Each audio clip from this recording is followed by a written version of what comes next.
안녕하세요. 무인 서점입니다. 밤이면 어김없이 펼쳐지는 꿈의 세계. 그 안에 숨겨진 의미는 과연 무엇일까요? 오늘 함께할 책은 지그문트 프로이트의 꿈의 해석입니다. 이 책은 우리가 무심코 지나치는 꿈이 사실은 무의식의 언어라는 놀라운 통찰을 전합니다. 억눌린 욕망, 감춰진 감정, 말로는 닿지 않던 마음의 조각들이 꿈이라는 무대를 통해 조용히 모습을 드러내죠. 프로이트는 그 신호들을 하나하나 풀어내며 인간 정신의 깊은 심연을 향해 우리를 이끕니다. 이제 무의식의 문을 천천히 열고 당신 내면의 진짜 목소리를 들어볼 시간입니다. 잘 들여다보면 꿈은 늘 진실을 말하고 있었는지도 모릅니다. 프로이트는 누구인가? 프로이트의 생애. 지그문트 프로이트는 상대성 이론으로 우주를 설명한 아인슈타인만큼이나 20세기를 뒤흔든 사상가입니다.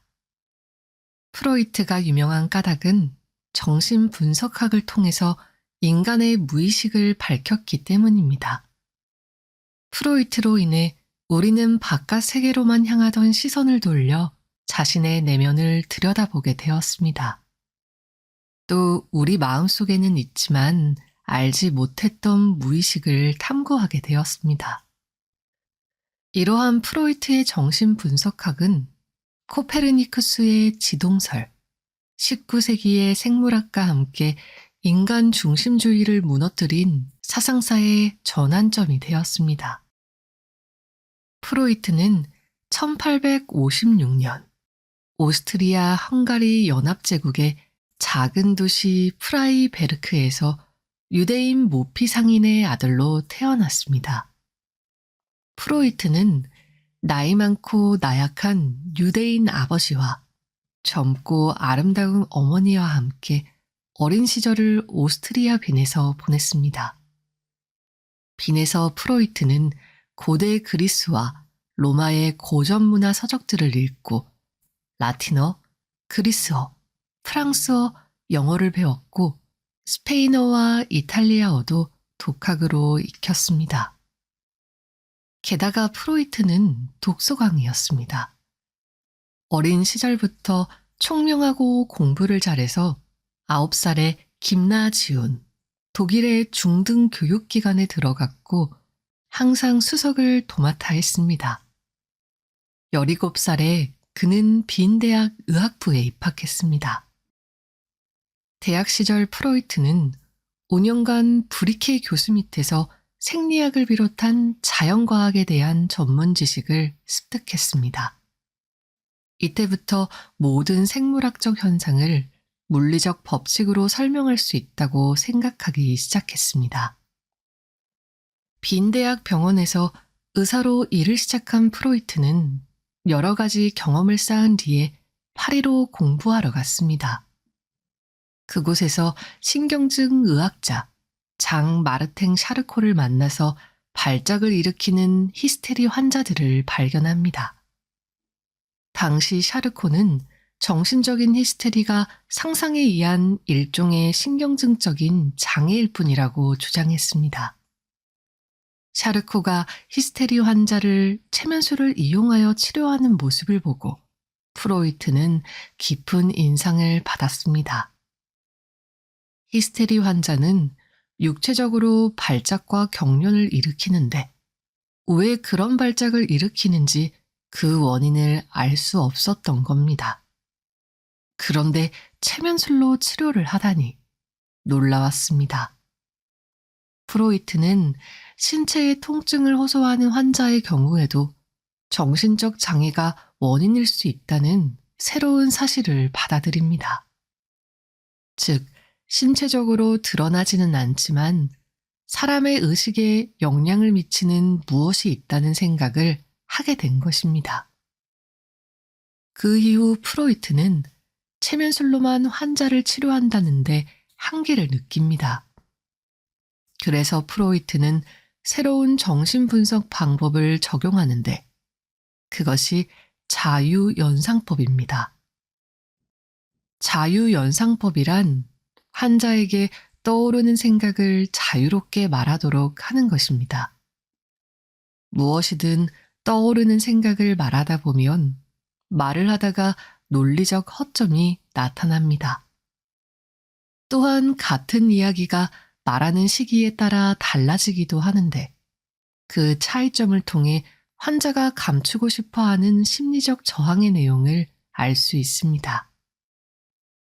이렇게 자유연상법이라는 새로운 정신분석 방법을 고안해낸 프로이트는 이를 꿈을 해석할 때에도 적용해 보았습니다. 아버지의 죽음 때문에 불안 노이로제를 겪던 프로이트는 자신이 꿈을 분석하면서 꿈의 해석 출간을 준비합니다. 프로이트의 꿈의 해석. 꿈의 해석은 프로이트의 초기 이론을 드러내는 가장 중요한 저서입니다. 꿈의 해석에는 다음과 같은 내용이 들어 있습니다. 그동안 사람들이 꿈에 대해 말하던 의견을 알아보고 이와는 다르게 꿈을 해석하는 방법을 이야기하기 시작합니다. 프로이트는 꿈이 어떻게 왜곡되어 나타나는지를 설명하고 무의식, 전의식, 의식의 관계와 역할을 설명하면서 꿈이 무의식의 소망 충족이라는 이론을 밝힙니다. 그리고 꿈은 어떤 요소로 이루어진 것인지, 출처는 어디인지를 설명하고 프로이트 사상의 주요 핵심이 되는 오이디푸스 욕구를 전개합니다. 꿈이란 무엇이며 꿈은 어떻게 해석할 수 있는가? 꿈에 대한 여러 가지 이론. 꿈은 신의 계시. 옛날부터 꿈을 진지하게 성찰하는 사람들이 많았습니다. 선사시대 사람들은 꿈이 자신이 믿는 초인간적 존재와 관련이 있으며 신과 악령의 계시를 알려준다고 믿었습니다. 또한 꿈은 사람들에게 미래를 알려주기 위해 나타난다고도 생각했습니다. 그러나 사람마다 다른 꿈을 꾸기 때문에 꿈에 대한 의견이 일치하기가 쉽지 않았습니다. 심리학의 대상. 그리스의 아리스토텔레스는 꿈은 초자연적 계시에서 비롯된 것이 아니라 인간의 마음에서 생긴다고 주장했습니다. 그래서 꿈을 잠자는 사람의 심리적 활동이라고 정의했습니다. 미래 예언. 그룹페는 꿈을 두 가지로 나누어 설명했습니다. 하나는 마음속으로 과거나 현재에 대해 어떤 생각을 품으며 그 생각이 잠들었을 때 나타나는 꿈입니다. 또 하나는 미래를 예언하며 미래에 결정적 영향을 미치는 꿈입니다. 이런 꿈의 종류로 꿈속에서 직접 예언하는 꿈, 코앞에 닥친 사건을 예고하는 꿈, 해석이 필요한 상징적인 꿈 등이 있습니다. 초인간적 정신력. 오늘날에도 꿈의 초자연적 기원서를 믿고 따르는 사람이 있습니다. 꿈의 해석이 완벽하지 않기 때문에 이들은 인간을 넘어서는 정신력이 존재하며 그 정신력이 인간의 삶에 관여한다는 믿음을 가지고 있습니다. 미래를 알리는 꿈의 예언적 힘에 대해서도 아직 이렇다 저렇다 하는 결론이 나지는 않았습니다. 이렇듯 고대에서부터 현재에 이르기까지 꿈에 대한 해석과 관심은 계속 있어 왔습니다. 그러나 꿈에 대한 진지한 논의나 학문적 영역으로 발전한 적은 없었습니다. 이러한 꿈에 대한 충분하지 못한 연구 성과를 언급하면서 프로이트는 꿈을 해석할 수 있는 심리학적 기술을 연구했습니다. 이 방법을 적용하면 모든 꿈은 우리가 깨어있는 동안의 정신 활동과 관련되어 있다는 것을 증명할 수 있다는 주장입니다. 꿈은 우리가 모르는 일을 기억한다. 우리가 그동안 꾸어온 꿈을 생각해 봅시다. 한 번도 경험한 적이 없다고 느껴지거나 언제 겪었는지 기억도 나지 않는데 꿈을 꾸는 경우가 있습니다. 그럴 때 우리는 왜 그런 꿈을 꾸었는지 의아하게 생각합니다. 그러다가 오랜 시간이 흐른 다음 새로운 경험을 계기로 잃어버린 과거의 경험이 생각나고 그제야 꿈속에서 일어났던 일을 깨닫는 경우가 있습니다. 즉, 우리가 경험한 일임에도 잊어버렸기 때문에 경험하지 않았다고 생각하지만 꿈은 우리가 모르는 그 일을 기억하는 것입니다. 과거의 기억이 꿈을 만들고 있기 때문입니다. 잊고 있던 이전의 경험이 꿈을 만들어낸 것입니다. 우리는 시간이 지나면 이전 일들을 잊어버립니다. 과거의 모든 일을 기억하지 못하는 것이 당연한 것입니다. 그런데 잊어버렸다고 해서 우리가 경험한 그 이전의 일들이 없어진 건 아니라는 점은 생각해 볼 문제입니다. 기억들을 우리 마음속 어딘가에 계속 보관하고 있는 것입니다. 이렇게 보관된 기억은 어느 순간 꿈으로 나타나기도 합니다. 그래서 우리의 의식은 기억하지 못해도 저 깊은 곳에 있는 기억의 창고에서 잊고 있던 일들이 꿈으로 끌어올려지기도 하는 것입니다. 이러한 사실을 증명하는 예가 있습니다. 눈이 쌓인 집 마당에 작은 도마뱀 2마리가 반쯤 언 채로 눈에 파묻혀 있었습니다. 평소 동물을 좋아하는 델베프는 도마뱀을 데려다 따뜻하게 녹인 다음 도마뱀의 집안 작은 담의 구멍 속으로 돌려보냈습니다. 그러고는 벽틈 사이에 있던 작은 양치식물 잎을 몇 장 따서 도마뱀에게 주었습니다. 그는 도마뱀이 양치식물을 좋아한다는 사실을 알고 있었으니까요. 그러고 그는 꿈을 꾸었습니다. 꿈속에서 델베프는 양치식물의 이름이 아스플레니움 루타 무라리스라는 것을 알고 있습니다. 꿈은 계속됩니다. 델베프는 2마리의 도마뱀이 나타나 나머지 양치식물의 잎사귀를 허겁지겁 먹고 있는 것을 보고 놀랐습니다. 눈을 들어 들판 쪽을 돌아보니 5-마리의 도마뱀이 담의 구멍 쪽으로 향해 오는 것이 보였습니다. 도마뱀의 숫자가 늘어나기 시작했습니다. 마침내 도마뱀 행렬이 길을 꽉 메웠고 그 도마뱀은 모두 똑같은 방향을 향해 가고 있었습니다. 꿈에서 깨어나 델베프는 자신이 알고 있는 식물의 라틴어명은 극히 적을 뿐 아니라 그 속에 아스플레니움은 없다고 생각했습니다.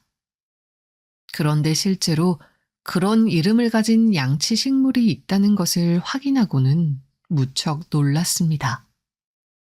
뮤랄리스가 무라리스로 잘못 나왔을 뿐입니다.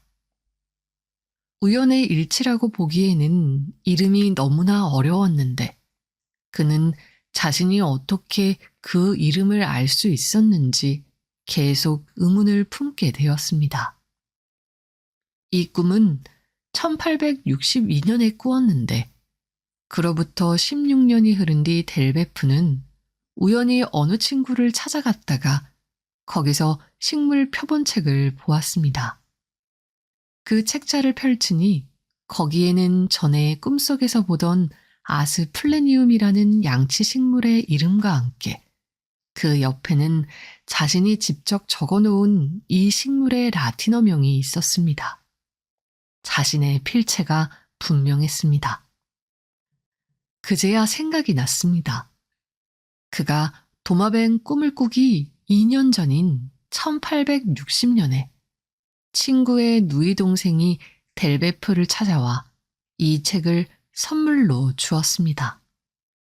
그 당시 델베프는 어떤 식물학자로부터 이 책에 있는 식물의 이름을 배워가면서 식물 하나하나에 라틴어명을 써넣은 것입니다. 그리고 1877년 어느 날 델베프는 우연히 어떤 잡지를 보았고 이 잡지에서 1862년에 꾼 꿈에서 본 것 같은 도마뱀 행렬 그림을 발견했습니다. 이 잡지는 1861년에 발견된 것인데 그는 자신이 이 잡지의 창간호부터 구독한 사실을 그제야 깨달았습니다. 이 꿈에서 보았듯이 우리는 깨어있을 때는 생각지도 못하던 일들을 꿈속에서는 자세하게 기억합니다. 우리는 이미 경험한 것들을 단지 잊어버리고 있었던 것입니다. 그런데 여기에 의문을 제기할 수 있습니다. 왜 우리는 최근 며칠 동안에 기억에 남는 인상들을 꿈꾸지 않고 오래전 지나가 버린 희미한 과거를 뚜렷한 동기도 없이 꿈으로 꾸는 것일까요? 우리는 왜 잠자기 전에 있었던 체험은 무시하고 지나간 사소한 기억들을 꿈꾸는 것일까요? 이러한 의문이 생기면서 기억이란 한번 우리에게 생긴 이상 결코 사라지지 않는다는 것을 알게 되었습니다.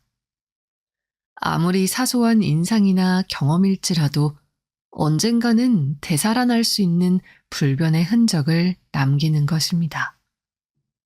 꿈의 기억이란 이런 대단한 힘을 가지고 있습니다. 꿈은 자극에 의해 생긴다. 꿈은 아무런 이유 없이 생기지는 않습니다. 무엇인가가 꿈을 꾸게 했기 때문에 생기는 것입니다. 꿈을 꾸게 하는 것은 바로 자극입니다.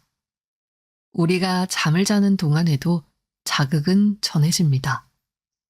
몸이 외부에서 가하는 외적 감각 자극일 수도 있고 신체 내부에서 받는 내적 감각 자극일 수도 있습니다. 그리고 아프거나 목이 말라서 생기는 내적 신체 자극일 수도 있고 순수한 마음의 자극일 수도 있는 것입니다. 이러한 모든 자극은 꿈을 꾸는데 영향을 미칩니다. 외적 감각 자극. 몸의 외부에서 들어오는 감각 자극.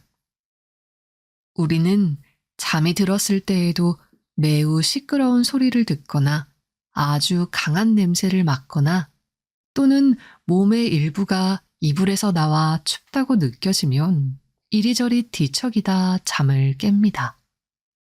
자는 동안 우리가 받는 자극은 충분히 꿈의 원인이 될 수 있는 것입니다. 게다가 꿈과 자는 동안에 받는 자극의 관계를 관찰한 사람들은 이런 자극과 꿈의 내용 중 일부가 일치하는 예들을 보았습니다. 이때의 자극을 외적 감각 자극이라고 합니다. 외적 감각 자극에 의한 꿈에는 다음과 같은 것들이 있습니다. 자는 중에 천둥치는 소리는 우리를 전쟁터로 데려갑니다. 삐걱거리는 문소리는 강도가 침입하는 꿈을 꾸게 합니다. 이불을 걷어찬 채로 잠자는 버릇이 있는 사람은 벌거벗고 돌아다니거나 물속에 빠지는 꿈을 꿉니다. 비스듬히 자다가 발이 침대에서 벗어나면 무서운 절벽 끝에 서 있는 꿈이나 높은 곳에서 떨어지는 꿈을 꿉니다. 내적 감각 자극. 배가 고프거나 눈이 아픈 상태로 잠들면 자신에게 일정한 영향을 미칩니다. 예를 들면 잠자기 전에 이상한 머리 모양을 한 괴상한 얼굴의 사람을 반복해서 보면 그 모습이 꿈속에서 나타납니다. 그리고 잠에서 깨어도 그 모습을 기억할 수 있습니다. 또 굶주린 상태로 잠이 깊이 들지 않은 사람은 다른 사람이 음식을 먹는 모습을 정확하게 파악하며 그릇 부딪히는 소리와 포크 움직이는 소리까지 정확하게 듣습니다. 특히 꿈의 내용을 착각하게 만드는 결정적인 역할을 하는 것은 시각과 청각입니다. 내적 신체 자극. 건강할 때는 의식하지도 못한 신체 내부의 자극.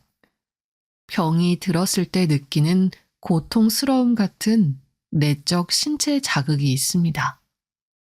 정신은 깨어 있을 때보다 잠을 잘 때 신체 상태를 더 잘 자각합니다.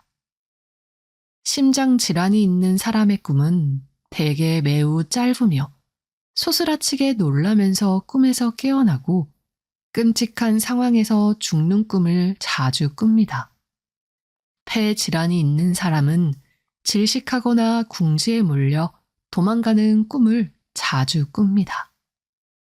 잠잘 때 팔이 위로 들려 있으면 꿈속에서도 팔이 위로 들려 있을 가능성이 높습니다.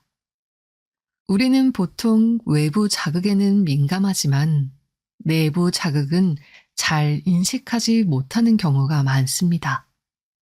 병에 걸리거나 우리 몸에 중대한 사건이 발생하기 전까지는 잘 모르고 지내기도 합니다. 실제의 예를 봅시다.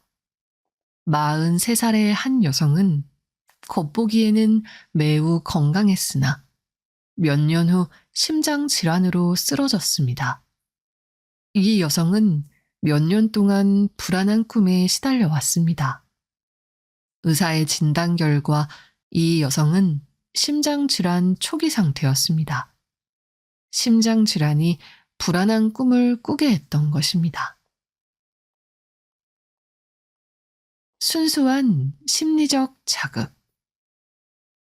꿈은 자극에 의해 생겨나는데 그 자극 중에서도 순수한 심리적 자극이 가장 중요합니다. 깨어있는 동안 우리가 가지는 관심사가 꿈을 만드는데 이를 순수한 심리적 자극이라고 합니다. 즉, 평상시 우리가 생각하는 것이 꿈의 내용을 결정한다는 것입니다. 프로이트는 꿈을 자극하는 순수한 심리적 자극을 강조합니다. 즉, 꿈을 신체가 반응하여 나타나는 하나의 현상이라고 보기보다는 정신의 작용이라고 본다는 것입니다. 꿈은 심리학적 특수성을 띈다. 꿈에 심리적 특수성이 있느냐 없느냐에 대해서는 의견이 여러 가지입니다. 자신이 꾼 꿈인데도 꿈이 너무나 낯설게 느껴질 때가 있습니다. 이러한 이질감은 꿈을 만들어내는 재료 때문이 아니라 꿈의 심리학적 특수성 때문입니다. 부르다우는 우리는 잠이 드는 순간 자아의 기능이 중단된다고 말합니다. 이 말은 잠이 들면 주변 상황을 능동적으로 파악하지 못하고 수동적인 상태가 된다는 뜻입니다. 이때 꿈은 깨어있을 때 감각을 통해 경험하는 것과 같이 현실적이고 진실한 정신 체험을 합니다. 깨어있는 동안에는 언어로 생각하지만 꿈에서는 현실적인 감각으로 생각하는 것입니다. 정신은 꿈속에서의 지각을 깨어있을 때와 같은 상황으로 인정하지만 정신이 착각을 일으키는 것은 수면 상태에서는 정신이 외부 세계로부터 등을 돌리고 있기 때문입니다. 앞서 소개한 델베프 역시 잠자는 동안 우리는 외부 환경과 격리되어 있기 때문에 꿈의 세계만이 현실이라고 믿는다고 말합니다. 잠에서 깨어나 옷을 벗은 채 침대에 누워 있다는 것을 깨닫는 순간 꿈과 현실을 구별합니다. 부르다우의 견해에 따르면 일반적으로 정신이 감각 자극에 의해 흥분하지 않을 때에만 수면 상태가 됩니다. 정확히 말하면 감각 자극에 대한 관심이 없어지는 상태가 되는 것입니다. 어떤 경우에는 오히려 감각 자극이 있어야 잠이 오기도 합니다. 예를 들어 방앗간 주인은 방아질 소리가 요란해야 잠을 이룰 수 있습니다. 키케로는 꿈은 매우 부조리하고 복잡하며 비정상적인 상상이다라고 냉혹하게 말하기도 했고, 빈츠는 10가지 꿈 중에서 9가지는 터무니없는 내용이다. 우리는 꿈속에서 아무런 관계도 없는 사람과 사물을 결합시킨다고 말했습니다. 모리는 꿈에서 나타나는 현상의 결합이 무질서하다는 것을 지적하며 꿈속의 생활이나 모습이 일종의 정신장애와 비슷하다고 보았습니다. 이렇듯 꿈이 심리학적 특수성을 띠는가, 그렇지 않은가 하는 문제는 명쾌하게 해명되지 않았습니다. 꿈의 심리적 능력을 작게 보는 경우도 크게 보는 경우도 있는 것입니다. 다만 꿈을 관찰한 보고에 따르면 꿈은 자는 동안 낮에 끝내지 못한 지적 작업을 계속해서 마칠 수 있으며 문제를 해결할 수 있는 실마리를 주기도 하고 시인이나 작곡가에게 새로운 영감의 근원이 되기도 한다는 것입니다. 꿈의 윤리적 감정. 과연 깨어 있을 때의 도덕적 성향이 꿈에도 영향을 미칠까요? 어떤 이들은 꿈이 도덕적 요구를 전혀 모른다고 주장하고, 다른 이들은 인간의 도덕적 품성이 꿈에서도 유지된다고 주장합니다. 꿈을 어떻게 해석할 수 있는가? 꿈을 해석한다는 것은 꿈에 의미를 부여하는 것입니다. 예부터 사람들은 꿈이 이해할 수 없는 부조리한 것이라고 인정하면서도 꿈이 의미 없는 것이라고 선언하지는 않았습니다. 사람들은 확신하지는 않지만 꿈에는 무엇인가 숨은 의미가 있을 것이라고 생각했습니다. 상징적인 해석법. 꿈을 상징적으로 해석한다는 것은 꿈에는 이미 전하고자 하는 내용이 존재하고 있으며 그 내용과 유사하면서도 의미가 뚜렷한 다른 이야기를 상징적으로 전달하는 방법을 말합니다. 이것의 좋은 예는 구약 성서에서 요셉이 이집트 파라오의 꿈을 해석한 장면입니다. 파라오는 7마리의 마른 암소가 7마리의 살찐 암소를 뒤쫓아와 먹어치운 꿈을 꾸었습니다. 요셉은 이 꿈을 이집트에 7년간 풍년이 찾아오고 그 뒤 7년간 흉년이 이어져 그동안 모아둔 식량을 다 먹어치운다는 예언으로 해석했습니다.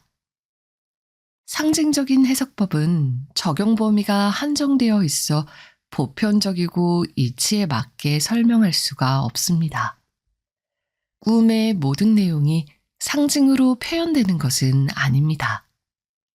상징이 아닌 다른 것으로 꿈을 해석해야 하는 경우가 있는데 꿈이 실제 상황을 반영한 경우가 특히 그렇습니다.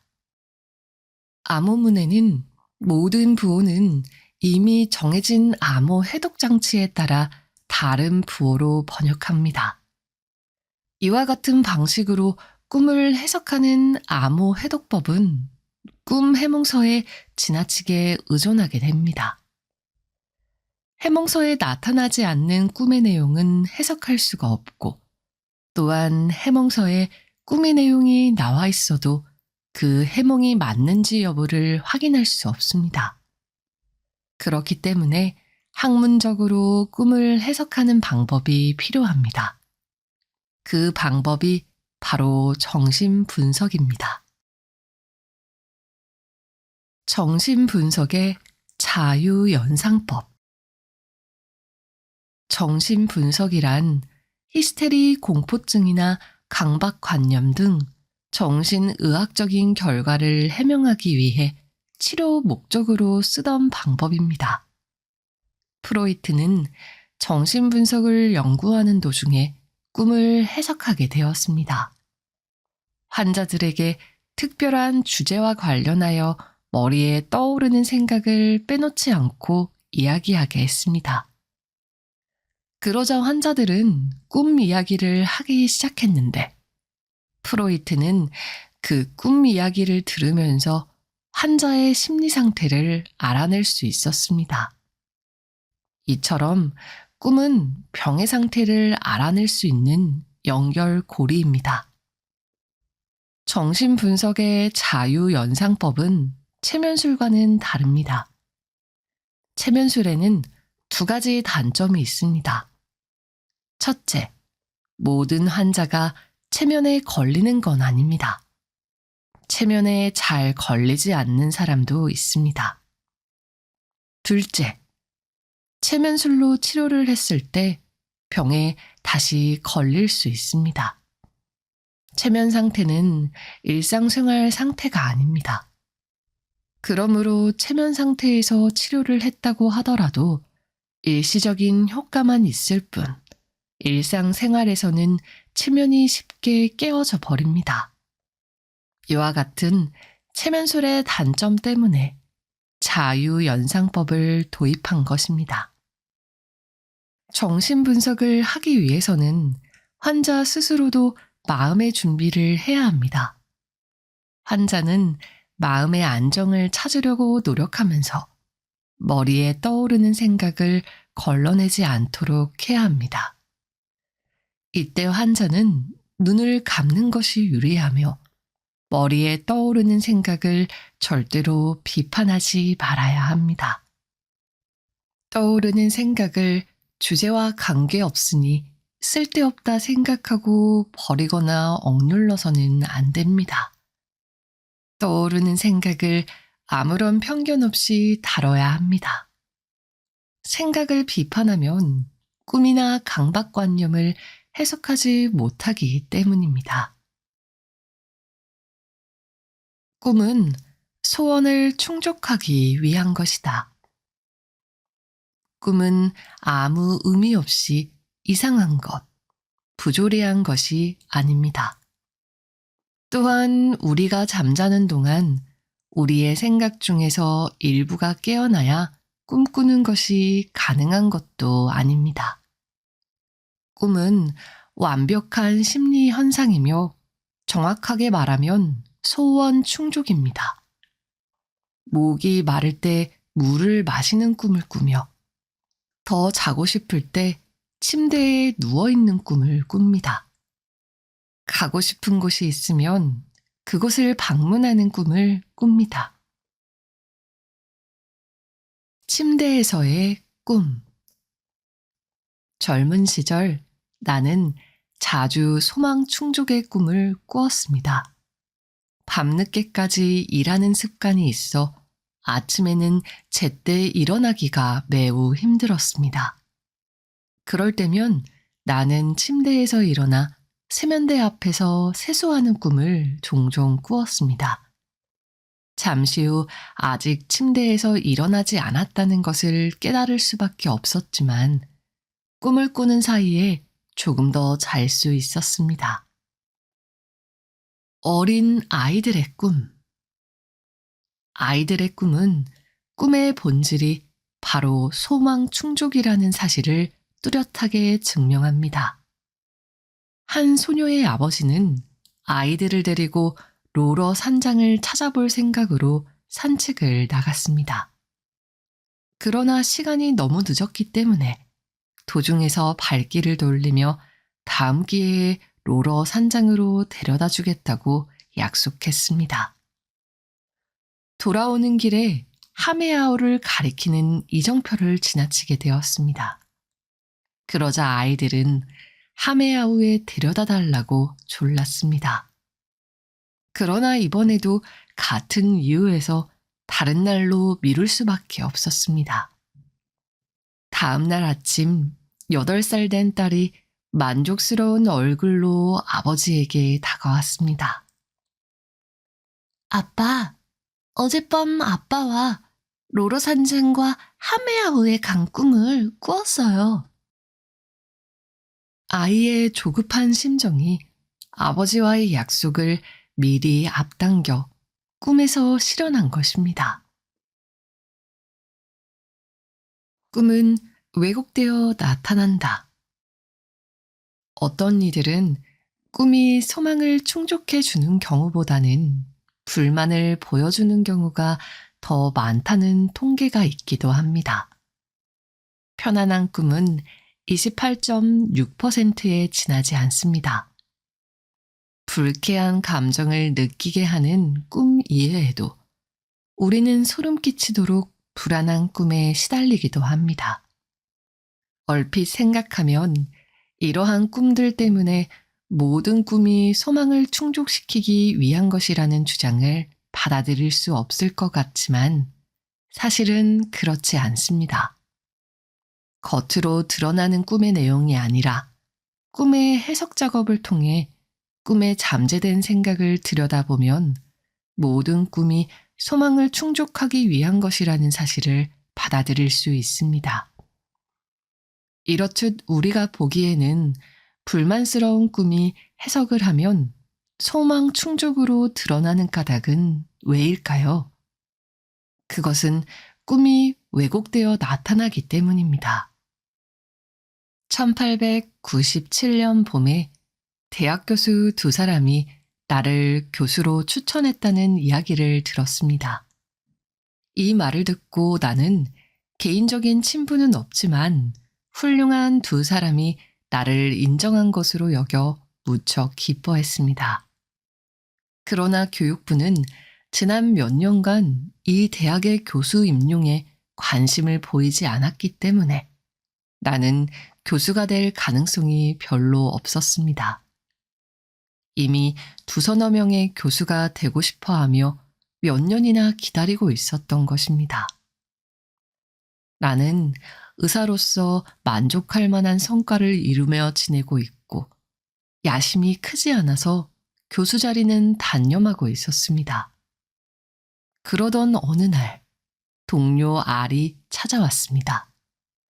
그는 체념하는 성격이 아니어서 교육부의 높은 자리에 있는 공무원을 찾아가곤 했습니다. 그는 자신이 유대인이어서 종교적인 이유 때문에 교수로 임용하지 않는 것인지 따져 물었고 교육부 국장은 그렇다고 대답했습니다. R이 들려준 이야기는 나로 하여금 더욱 체념하게 했습니다. 왜냐하면 나도 유대인이기 때문입니다. 동료 R이 다녀간 날 나는 꿈을 꾸었습니다. 꿈속에서 R이 삼촌이 되어 나타났습니다. 나는 R에게 깊은 애정을 느낍니다. R의 모습이 약간 변한 듯이 보입니다. 얼굴이 좀 길쭉해진 것 같고 턱을 둘러싼 누르스름한 수염이 유난히 눈에 띕니다. 이 꿈을 해석하면 다음과 같습니다. R이 삼촌이 되어 나타납니다. 내게 삼촌은 요제프 삼촌뿐인데 삼촌은 30여 년 전에 사업을 하다가 법을 어겨 형벌을 받았습니다. 당시 삼촌 때문에 속상해하신 아버지는 요제프 삼촌이 나쁜 사람이어서 형벌을 받은 것이 아니라 생각이 모자란다고 말씀하셨습니다.